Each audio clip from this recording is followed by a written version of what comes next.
اگر اس کا لندن میں دیوالیہ ہو جاتا ہے تو آپ یہ بتائیں کہ پھر نواز شریف پاکستان کو دیوالیہ ہونے سے کیسے بچائے گا؟ یہ ایک بہت بڑا سوال ہے۔ دوسرا، یہ جو اپنا انویسٹمنٹ یو اے ای میں کرتے ہیں 200 ارب ڈالر کی، جس پر آئی ایم ایف کہتا ہے جی کہ آپ نے 200 ارب ڈالر تو یو اے ای میں لگا دیے، یہ پرپوزل کس نے دیا، کس نے اجازت دی، کون سی وہ کمیٹی ہے جن کے بال بوسے پر آپ نے اتنا پیسہ یو اے ای میں لگا دیا؟ کسی کو پتہ بھی نہیں ہے۔ تو یہ بعد میں جو ہے نا یہ سکینڈل ان کے سامنے آ سکتا ہے بعد میں کہ جناب آپ نے تو کسی کو پوچھا ہی نہیں، پرائیویٹلی اتنا پیسہ ادھر لگا دیا، اور بعد میں اگر حکومت ختم ہو جاتی ہے تو پھر یہ بولیں گے جی کہ یہ پیسہ جناب ہمارا تھا،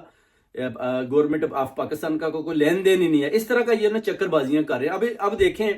کہ ادھر انہوں نے آئی ایم ایف سے پیسہ لے کر پیسہ ادھر لگا دیا، ادھر مریم نواز نے پنجاب کا جو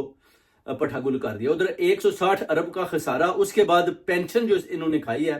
اس میں سے انہوں نے 40 ارب نکال کر وہ بھی جناب یہ اپنا